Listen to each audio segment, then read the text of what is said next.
coming back to the idea of us being at a choice point, and let's assume that 1945 is that point when the change began with the explosion of the atomic bomb, then we are facing another turn in the evolutionary spiral. Now, in the New Testament, there is a violent scenario, and it looks a great deal like a nuclear holocaust. When that seventh seal is opened, literally all hell breaks loose. It does not seem to me that we are yet at that point, even though we dropped the bomb in Hiroshima, and it did not destroy the whole world. Now, if we take the birth analogy, you can imagine that there's a whole set of possible scenarios, not just one single one.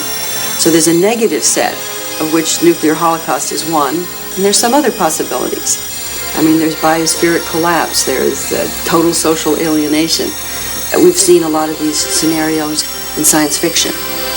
Nobody knows for sure how we move from this meta-crisis to the next stage of evolution. Do we have to undergo the tribulation? Well, here's what it says in the text. The answer depends on how many of you register your intention to do as I did. Now, this is speaking as the Christ, that if enough of us have the intention to be at one with God, we do not need to have any tribulations.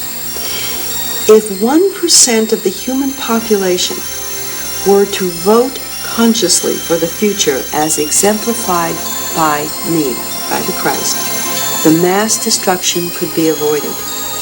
The birth could be graceful. The attractors could attract 3/4 of humanity, neutralizing those who continue to remain in self-centered consciousness. In other words, if a certain percentage of the human race right now were to consciously choose to be connected to God, that would create enough of a force to attract the vast majority who is wanting to go in this direction. And the only ones then who might not participate directly would be ones who consciously choose to stay separate, and that would be a minority. You were discussing with Judd about the tribulation. What does the text say the tribulation is? The text says it's wave upon wave of selection of the God-centered from the self-centered. Since the empowerment is flooding into the system, there evidently is a natural selection process, so that when the process is complete, the only ones remaining are in a state of at-one-ment with God.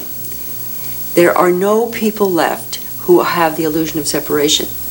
Now, this may seem very strange, but from evolutionary point of view, species are extinct all the time. 98% of all species that ever lived on Earth are extinct. The only ones that continue are the ones that one way or another are adaptable. Now, it's my view that the human species is a series of psychological species, from extreme self-centered to normal to extreme whole-centered or God-centered. And I think what we're finding is that because the environment is changing, the environment is now interactive and empowering, that part of our species that experiences themselves as separate is not viable, because we're going to be empowered.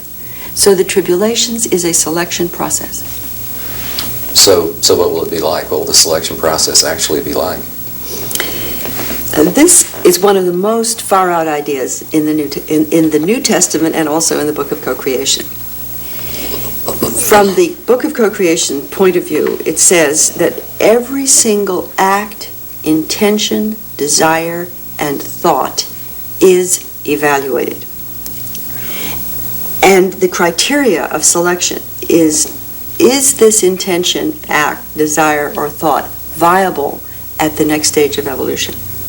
And if it is not viable, it will not go through. And if it is viable, it will be enhanced. And it says that all humans whose acts, intentions, and desires have registered these qualities will be resurrected at this time if they are not alive at the shift. Now, when I was writing the text, my process was to take an idea that was in the New Testament and simply ask, how could this happen? Now, in the New Testament, It says in Revelation 20:12, "And I saw the dead, small and great, stand before God, and the books were opened, which is the book of life. And the dead were judged according to their works." Now I asked, what is the book of life? And the answer I got was that the book of life is actually the recording of every idea, intention, and act of each person in the mind of God. And if we want to use modern jargon, there could be a giant computer in the sky. In esoteric language, it's the Akashic Records. Now the thought is that each one of us is recorded in everything that we do. The cell of each of us has the plan for building our body. That's the DNA, that's data, and that's recordable. Our brains record every experience that we ever had on the neurons. That's data. It's recordable, and it actually is recordable. And our souls are immortal. Resurrection is no more difficult than conception. Conception is a miracle. When you think that, a sperm and an egg somehow connect and create a material body into which an immortal soul incarnates. If God can do that, God can resurrect. The difference between resurrection and conception is that the resurrected being would have the mature memory bank and would have a new body that would be in the model of Jesus' body. Because after the quantum transformation, there will be no more physical death, and there will be no more separation. So I took that literally, and I would call it a meditative hypothesis, is that we are literally recorded, and our souls are immortal. And when the time comes, there can be a reconstitution of the physical body at the next stage.